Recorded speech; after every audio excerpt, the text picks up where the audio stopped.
petit matin, entre les changements des voiles, les jibes, check du pont. Et là, je me prépare quelque chose à manger, comme j'ai utilisé pas mal d'énergie. Donc voilà, c'est l'heure du repas. Aujourd'hui, dans notre casserole, on a du purée avec des légumes, aubergines lyophilisées. Il faut que j'arrête parce que sinon ça va tout sauter. Et on vous souhaite un bon appétit, au chaud, bien assis, mais ayez donc une pensée pour ceux qui sont en train de déjeuner à la longitude du Cap Lewin, au sud de l'Australie, ici Giancarlo Pedote, après 36 jours de mer. Bienvenue donc dans le Vendée Live. Aujourd'hui, notre invitée, c'est Patricia Brochard, coprésidente de Sodebo. Bonjour Patricia Brochard. En visio, vous nous entendez, vous nous voyez. Et puis ici, en plateau, au Sable d'Olonne, Olivia Masson de l'équipe Édito du Vendée Globe. Bonjour à tous. Tout va bien, Olivia? Très bien. Beaucoup de choses à raconter. On va prendre le large d'ici quelques instants. Mais d'abord, question pour vous, Patricia Brochard. Vous avez suivi de près, de très près, la course depuis ce départ inédit le 8 novembre. Décidément, quel scénario. Quel regard portez-vous sur cette première partie de course? Alors déjà, bonjour à vous tous. Je suis ravie d'être avec vous. Alors, il s'est passé beaucoup de choses. Ne serait-ce que déjà pouvoir partir, ça a été un premier succès. Donc, je pense que ce que je retiens le plus, c'est d'avoir cette chance, d'avoir pu voir cette course prendre le départ et ces marins qui s'étaient préparés pendant de nombreuses années à prendre le départ. Donc ça, c'était une première chose. C'est clair qu'on a réussi aussi à faire un village qui a tenu toutes ses promesses, avec du public qui est venu malgré les contraintes qui avaient été fixées. Mais on a vu du monde et les gens étaient, comme d'habitude, très respectueux et ont pu profiter de ce village pendant quasiment 2 semaines. Donc ça, c'était aussi une chance. On a eu un départ forcément un petit peu particulier, mais j'avoue qu'on a vécu aussi quand même l'émotion de ce départ avec chaque marin qui descendait sur le ponton et qu'on a pu suivre. Donc l'émotion était présente, elle était là pour eux, mais pour nous aussi. Et puis depuis, voilà, c'est une course qui tient toutes ses promesses puisque c'est assez, la météo est assez inédite.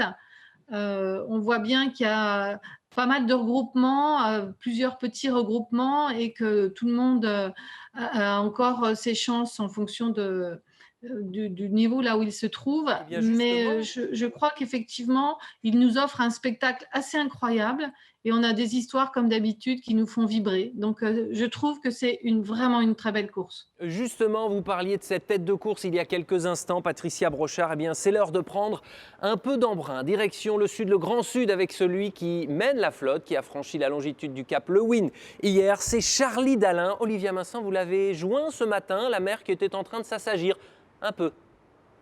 Charlie, comment ça va? Je suis contente de t'entendre. Donc écoute, la mer commence à s'aplatir. Le vent a l'air de se stabiliser un peu en force et en direction, plus ou moins. Mais ouais, tout. J'ai l'impression que ça bouge pas mal à bord quand même. Tu te fais pas mal secouer là, je te vois. Ah ouais, bah comme d'hab. Hein. Comme d'hab, cette nuit ça a pas mal bougé, pas mal tapé. Et en fait, moi j'aime bien dormir sur le côté.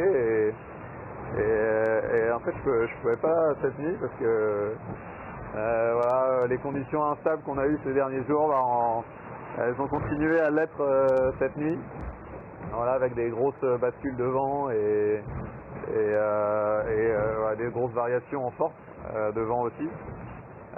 Maintenant, voilà, j'ai paré cette nuit le coin de la zone de glace et voilà, ça permet de plonger un petit peu plus sud là pour aller chercher du vent fort le long de la zone des glaces. Votre groupe de 3 bateaux là devant, vous allez un peu semer ceux de derrière. Il va y avoir un petit peu plus d'écart, on a l'impression. Alors j'ai pas fait de routage des bateaux de derrière, mais effectivement, voilà, je vois donc même moi.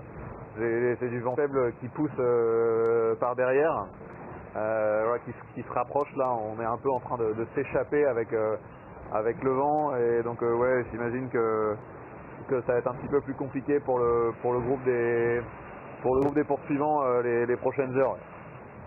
Est-ce que tu peux m'expliquer un petit peu ce qui va se passer pour vous dans les prochains jours? Vous allez continuer comme ça dans le train de la dépression, en arrière de la dépression? Alors, qu'est-ce qui va se passer? Non, pour moi, on va changer le système. Voilà, on va prendre un vent un peu différent là, le long de la zone des glaces.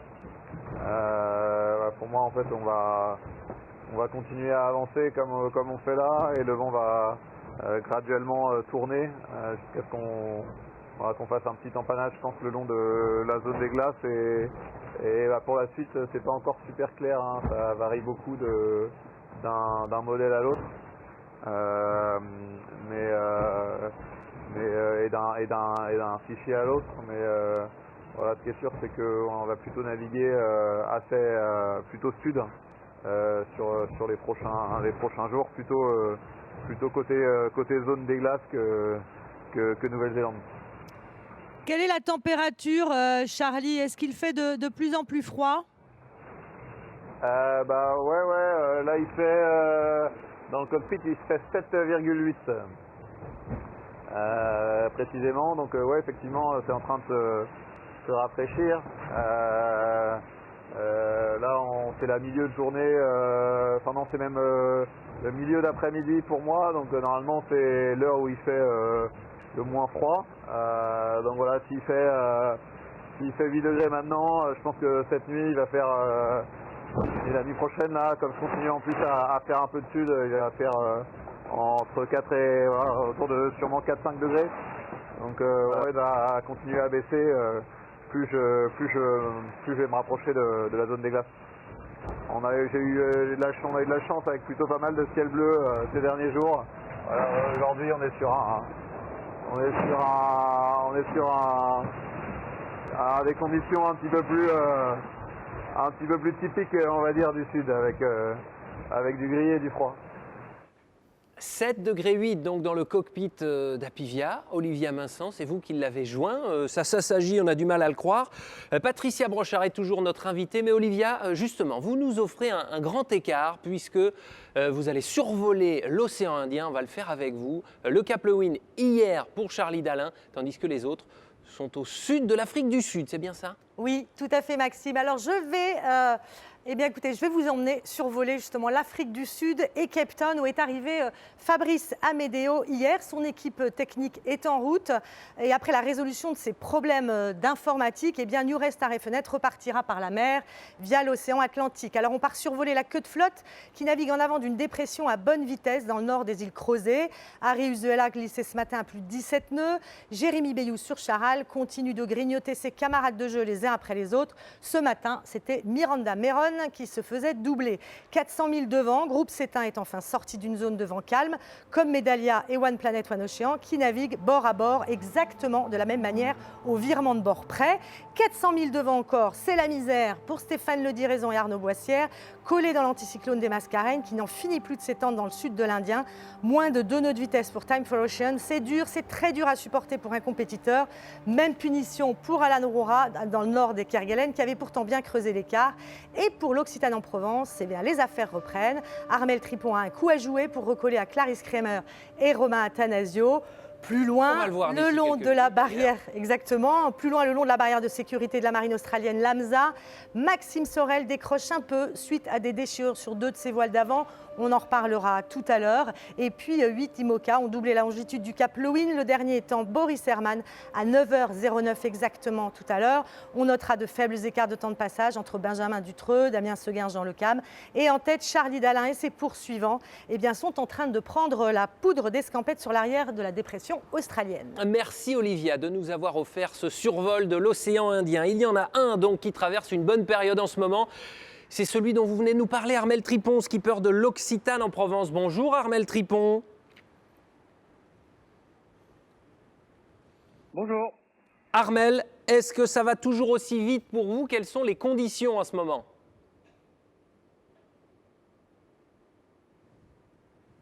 Ça va toujours aussi vite, effectivement. Les conditions sont assez stables, avec un vent entre, on va dire, 17 et 22 nœuds.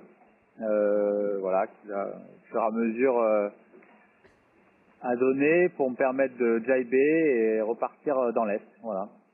Vous nous avez décrit, Armel, les ciels étoilés, les albatros. Vous nous avez offert également un magnifique lever de soleil austral il y a quelques jours. Vous avez le temps de savourer tout ça? Bah, il faut le prendre, le temps, bien sûr. On n'est pas juste là pour...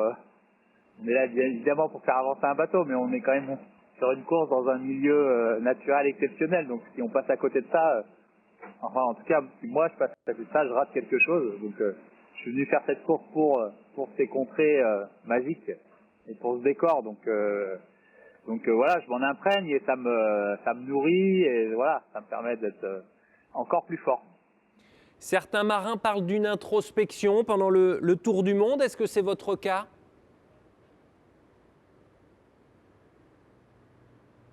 Alors ouais, il y a ça, hein, effectivement. Après, moi je m'y suis préparé, donc voilà, il n'y a pas trop de découvertes à ce niveau-là, mais c'est sûr que c'est quand même pas anodin hein, d'être seul sur son bateau dans ces endroits-là. Donc voilà, ça pose question et c'est évidemment beaucoup de questionnements sur soi, sur ce qu'on est venu chercher, sur le sens de tout ça. Olivia Vincent et Patricia Brochard vont vous poser une question d'ici quelques instants, mais une dernière pour moi. Est-ce que c'est grisant de voir remonter cette flotte et d'avoir deux objectifs là, un peu loin devant vous pour l'instant, Clarisse et Romain, Clarisse Kremer, Romain Attanasio? Alors, ouais, bien sûr. Non, je dirais, justement, je pense que ça, c'est des objectifs assez proches. Les objectifs loin, ils sont en tête de course. Voilà, donc ça, ce sera pour plus tard. Mais bien sûr, c'est mon objectif depuis ce début de course qui a été vraiment très particulière, mais voilà, avec lequel j'ai dû composer. J'étais pas venu pour ça, mais bon, je trouve que ça s'est déroulé comme ça. Donc maintenant, à moi. Armel Tripon, en plein océan Indien, la connexion a coupé. Olivia, il ne voulait pas vous parler, c'est ce que j'en déduis. Eh bien, je suis très déçue. On va peut-être le retrouver d'ici quelques instants, Armel Tripon. En tout cas, ce que vous nous disiez, c'est qu'au niveau du classement, cette accélération du trio de tête, eh bien, ça se traduit dans les chiffres. Oui, complètement. Il va y avoir un écart qui va se creuser considérablement entre les trois premiers et les poursuivants. Alors, ce qu'on peut dire tout de suite, c'est que les trois premiers se tiennent en 73 000 ce midi. C'est très peu à l'échelle d'un tour du monde. On a constaté hier, lorsque les trois premiers ont passé le Cap Lewin, il y avait 3h20 d'écart et 9 minutes seulement entre Thomas Ruyant et Yannick Bessaven. C'est dire si la bataille fait rage. Quatrième, Jean Le Cam est vraiment à touche-touche de Damien Seguin. Et puis à souligner que Benjamin Dutreux, sixième, qui fait son tour du monde magnifiquement sur son vieux bateau, eh bien, il n'est pas loin non plus du tout. Il est à 15 000, même pas de Damien Seguin. Il y a une très belle bagarre également entre Boris Herman, 8e, et Isabelle Joschke, 9e. On passe à la deuxième page. Et on constate que Clarisse Kremer a doublé Romain Attanasio cette nuit. Armel Tripon, on le voyait tout à l'heure, est en chasse-patate. C'est une expression du vélo, mais c'est la réalité. Il est à 500 000 de Romain et à 700 000 d'Alan Roura, qui est 15e. 18e et 19e, on le disait, Didac Costa et Pip Hauer sont très proches. On passe à la troisième page. Et on constate qu'entre la 21e et la 25e place, la 21e était avant, mais ce n'est pas grave, c'est très serré, ça se tient en 80 000. Et puis, Charal, qui grappille encore une place, il est 22e. Et on notera que la flotte s'étale sur 4 000 milles. La météo, c'est plus calme, semble-t-il. Patricia Brochard le disait également en début d'émission, que d'autres éditions. Oui, c'est plus calme. Écoutez, c'est un drôle d'Indien. En tout cas, c'est ce que disent tous les marins. Donc, pas de grosse dépression aujourd'hui, mais un anticyclone, l'anticyclone des Mascareignes, qui ne cesse de s'étendre et de prendre ses aises vers le sud. Donc, résultat des courses, le trio de tête continue de cavaler dans cette dépression qui vient de l'Australie, alors que tout le groupe de chasseurs va commencer à ralentir progressivement à cause de cette bulle qui revient par l'arrière. On le disait tout à l'heure, Pure Best Western, Romain Attanasio et Clarisse Kremer affichent de belles vitesses moyennes. Ils sont suivis de l'Occitane qui est dans un bon flux de nord également. On va regarder ensuite le reste de la flotte. Ça y est, il y a deux groupes. Il y a clairement deux groupes. Et puis, il y a cet anticyclone qui casse décidément les pieds, mais vraiment à tout le monde, notamment à tout ce groupe, La Fabrique, la Micaline, Artisan Artipol, et puis Stéphane Le Diraison qui peste. Ils font du prêt. C'est quand même une drôle d'histoire dans une bulle sans vent. Derrière, ça va un petit peu mieux pour Medalia, Didac Costa et Groupe Cétain. Et puis, on le voit, eh bien, c'est finalement le groupe de l'arrière qui va le plus vite aujourd'hui, puisqu'ils sont devant une dépression, mais qui va se décaler au fur et à mesure vers le sud. Et je crois qu'une photo a attiré votre attention, Olivia. Oui. Alors, il s'est passé quelque chose pour Maxime Sorel. Alors, je vous montre la photo qu'on a reçue. Des Ce petits matin, soucis, des il a petits des problèmes, petits- des gros problèmes quand on monte en haut du mât. Oui, complètement. Il a eu des soucis de voile d'avant, deux voiles d'avant importantes, puisque c'est le J2 et le J3. Et il a dû aller affaler son J2 qui était en tête de mât. Donc Maxime, évidemment, accuse du retard. Il est fatigué physiquement, mais il va tenter de régler ses problèmes. Et comme on dit sur un Vendée Globe, c'est quand même toujours un problème par jour.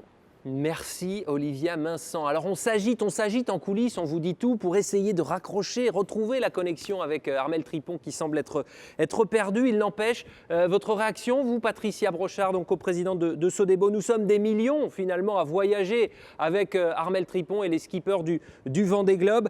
Vous voyez les chiffres de l'engouement inédit autour de cette course. Effectivement, on voit, et je pense que peut-être que la période s'y prête, mais au-delà de ça, je pense que le Vendée Globe est devenu un événement vraiment majeur, au même titre qu'un Tour de France, qu'un Roland-Garros, voire même pas loin des Jeux Olympiques. Le fait que ça se produise tous les 4 ans, ça amène une forme de puissance aussi, puisqu'on sait quel est l'engagement de ces marins et effectivement, on part et peut-être qu'on peut être amené à abandonner alors qu'on s'y est préparé depuis des mois et des mois. Donc, il y a une forme à la fois de puissance et de tragédie qui peut arriver autour de cette course. Elle est très suivie, mais je crois qu'aussi elle est très suivie parce que c'est un événement qui, au-delà de l'aspect sportif, est extrêmement humain. Et on le voit d'ailleurs, là, ce qui nous intéresse, c'est ces histoires d'hommes, de femmes, ce qui racontent les émotions qu'ils traversent et qu'ils nous font partager. Je pense que c'est assez inédit en matière de sport d'être à ce niveau de partage sur ce qu'on vit. Là, c'était exactement les témoignages qu'on a pu entendre. Et moi, je suis fascinée par cette puissance mentale de ces hommes et de ces femmes qui partent comme ça dans des conditions qui sont extrêmes. Je ne me vois pas faire la même chose qu'eux. Donc, et nous non plus. C'est en ça que c'est fascinant, quoi. Et nous non plus. Vous êtes partenaire majeur, Sodebo du Vendée Globe, une course de monocoque en solitaire. Vous avez aussi un bateau, un multicoque, Sodebo Ultime 3, qui était engagé sur le trophée Jules Verne. Cette fois, c'était la chasse au record autour du monde en équipage. Tentative donc, qui s'est arrêtée, soldée par un abandon, problème de gouvernail. Quelle est votre réaction? Quelle sera la suite? Alors déjà, forcément de la déception, comme on le disait, pour ces marins qui s'engagent sur le Vendée Globe aussi. On y met beaucoup, beaucoup d'engagement. Donc forcément, à un moment, quand ça s'arrête, c'est difficile à accepter et à vivre. Pour autant, je dirais qu'il n'y a aucune frustration, il n'y a pas de regret, puisque le bateau s'était lancé et on a vécu aussi cette course avec Thomas et son équipage de façon assez proche, compte tenu des vidéos qu'ils ont pu nous envoyer. Et on a senti cette cohésion d'équipe. Moi, j'avoue que c'est ce qui m'a le plus marqué. Une équipe très, très professionnelle et qui avait plaisir à partager ces moments-là et à naviguer ensemble. Donc, c'est ce que je retiens. Le bateau aussi a démontré son potentiel. Donc, l'idée maintenant, il faut accepter cet arrêt brutal, mais c'est de se dire que de toute façon, on se relancera probablement l'année prochaine pour une nouvelle tentative. Mais c'est ce qu'il faut être capable d'accepter. C'est des aventures extrêmes. À un moment, il faut accepter que ça puisse ne pas marcher à tous les coups. Ça fait partie du jeu, même si c'est difficile, mais à chaque fois, on apprend quelque chose et puis on repart en s'étant nourri de cette expérience et un petit peu différemment à chaque fois. Donc, j'avoue, malgré la déception, c'est aussi les opportunités qu'on a au travers de ces moments particulièrement, en tout cas difficiles. Et là, je ferais presque un parallèle avec l'année qu'on vient de vivre. L'année 2020 est une année extrêmement complexe. Mais il faut savoir de temps en temps, justement, regarder aussi un peu différemment et se dire, mais qu'est-ce que j'ai appris et qu'est-ce que je vais pouvoir faire différemment demain? Un Donc, tournant. on est aussi dans cette logique-là.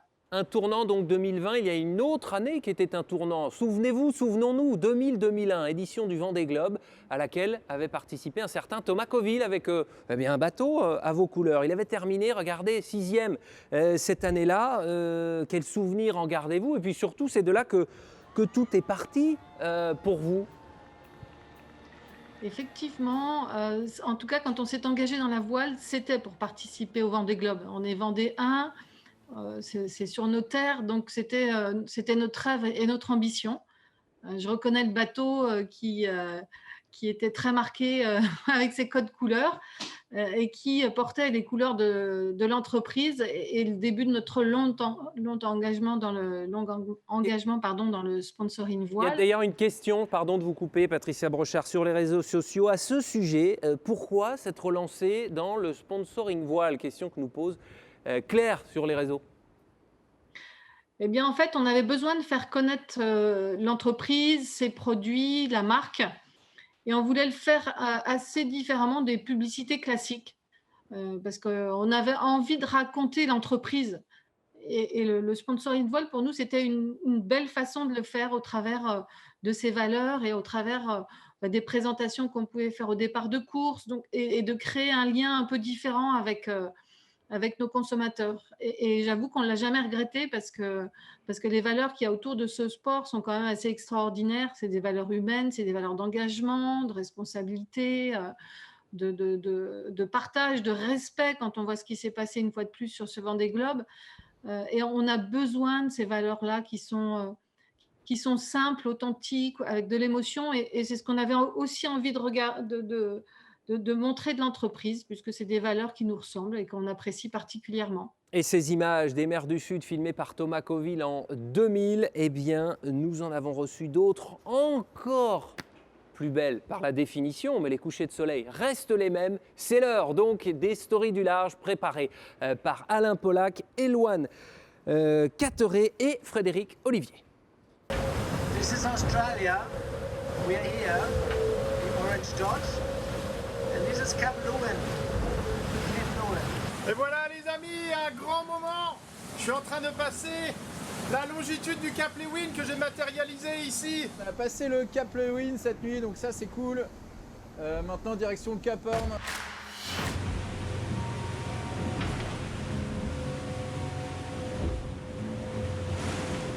Mon enfant nu sur les galets, le vent dans tes cheveux défaits. Voilà, là on commence une nouvelle semaine, donc je vais vous montrer comment ça se passe. Chaque fois qu'on commence une nouvelle semaine, on ouvre les sacs qui vont avec. Donc petit cours d'histoire, le Cap Leuven qui s'appelait avant Dougaloup quand il était habité par les aborigènes Warrandi. Et puis il s'est appelé le Cap Leuven en hommage à la Leeuwin qui était une embarcation hollandaise qui a cartographié les lieux. La Leeuwin qui veut dire la lionne. Alors en général, on récupère déjà un premier sac comme ça. Donc voilà, donc là par exemple j'ai ouvert celui-là avec des barres de céréales, la compote, des petites barres Cook and Run. Je t'aimais, je t'aime et je t'aimerai.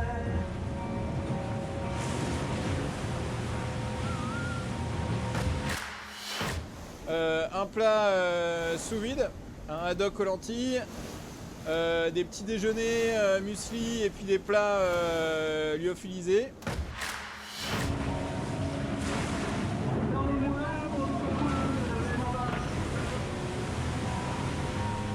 le moindre rêve du hasard, l'amour comme si l'on pleurait. Voilà, donc après 36 jours de mer, je passe 4e voilà, dans le top 5 du Vendée Globe. C'est absolument incroyable. Incroyable, les mots donc de Damien Seguin pendant qu'Yannick Bestaven lui écoute du Francis Cabrel. Il va surtout, comme nous tous, sortir sa calculatrice, Olivia Vincent, cette semaine, Yannick Bestaven? C'est ça? Eh bien, écoutez, oui, d'ici la fin de la semaine, on aura probablement la réponse du jury concernant les bonifications en temps pour les skippers qui se sont déroutés, c'est-à-dire Yannick Bestaven en effet, Boris Herrmann et Jean Le Cam. Donc réponse d'ici la fin de la semaine. Je vous voyais acquiescer, Patricia Brochard, en écoutant Damien Seguin, impressionné toujours par ces images, on ne s'en lasse pas. Ah oui, mais on s'en lasse pas. J'adore les voir nous partager leur moment et quand je les vois chanter comme ça et nous le faire partager, je trouve ça magique. Donc, je voulais vraiment les remercier sincèrement. C'est extrêmement inspirant de les suivre au quotidien comme ça, de voir comment ils traversent ces moments qui sont plus ou moins difficiles, plus ou moins joyeux. Et pour nous, c'est effectivement des exemples. Merci. Donc, bravo à eux. Je leur souhaite un joyeux Noël, mais je pense pas En que avance. pour eux, c'est une vraie valeur. Merci. C'est une vraie valeur. Merci Patricia Brochard, joyeux Noël donc avant les fêtes. On se retrouve demain pour le prochain Vendée Live, 12h30. Vous continuez à suivre l'actualité de la course sur les réseaux sociaux.